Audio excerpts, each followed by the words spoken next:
ఓం శాంతి, ఓం శాంతి, ఓం శాంతి. అక్కయ్యలారా, అన్నయ్యలారా, మీకు శుభాభినందనలు. బాగా ఈ జ్ఞానాన్ని ఆకట్టుకున్నందుకు మీకు స్వాగతం, సుస్వాగతం. అట్లే యోగి భవ, జ్ఞానీ భవ ఛానల్కు స్వాగతం. అట్లనే ప్రజాపిత బ్రహ్మకుమారి ఈశ్వరీయ విశ్వవిద్యాలయం వారికి కూడా శుభాభినందనలు తెలియజేసుకుంటున్నాను. ఈరోజు కూడా మీకు దైవీ గుణాలనే చెప్తున్నాను, శ్రద్ధగా వినండి. ఫస్ట్ పరోపకారత. పరోపకారత అంటే ఏంటి? ఇతరులకి సాయం చేయడం. ఏదైనా చిన్న సాయమైనా పెద్ద సాయమైనా సహాయం చేయడం. రెండు, యథార్థత. యథార్థత అన్నప్పుడు యథార్థంగా ఉండాలి. అంటే ఏంది?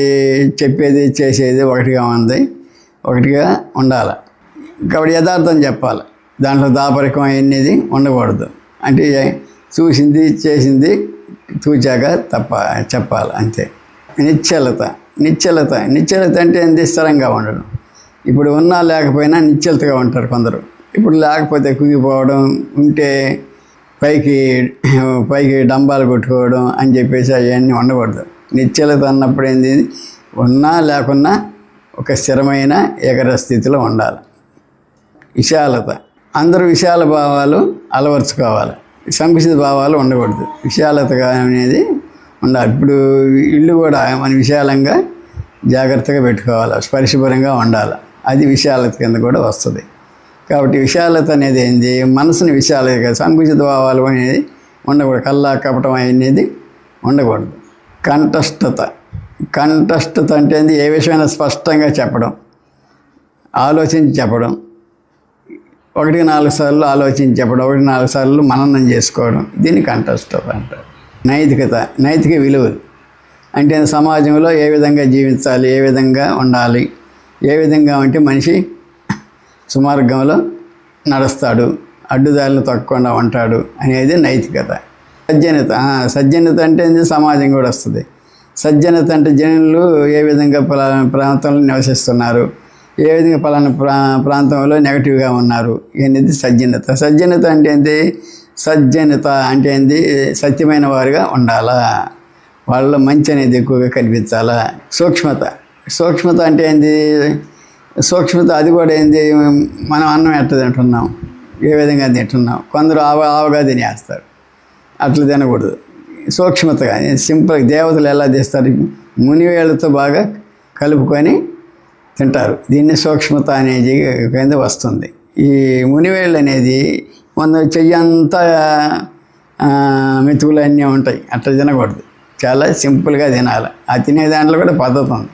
దేవతలు అలా మెయింటైన్ చేస్తారు. దీన్ని సూక్ష్మత అంటే మళ్ళీ లోతైన ఆలోచనలు. యోగ్యత అన్నప్పుడు, యోగ్యత అంటే ఫలానా దానికి అర్హుడిగా ఉన్నాడా లేదా, దాన్ని ఆ యోగ్యతను సంపాదించుకోవాలి. ఆ యోగ్యత అనేది ఏంది? ఆలోచిస్తే మనకు తెలుస్తుంది. ఏది యోగ్యత, ఏది అయోగ్యత అనేది తెలిసిపోతుంది.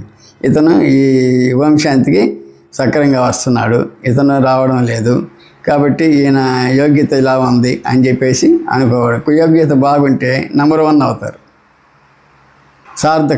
సార్థకత అన్నప్పుడు ఏదైనా ఒక పని చేసినప్పుడు సార్థకత ఉండాలి, ఉపయోగం ఉండాలి, ఇతరులకి మంచి చేసే విధంగా ఉండాలి.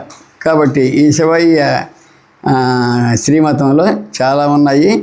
ఇవన్నీ నేర్చుకుంటే మనం కూడా నేర్చుకుంటే కాదు, దాన్ని ఆచరించాలి. ఆచరిస్తే మనం పుణ్యఖాతాలని జమ చేసుకోవచ్చు.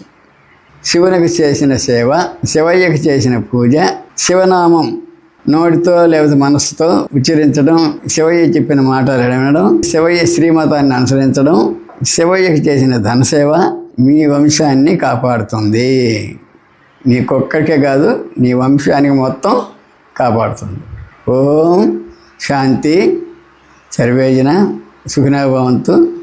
తదుపరి వీడియో కార్యక్రమానికి కలుసుకున్నాం. స్వస్తి.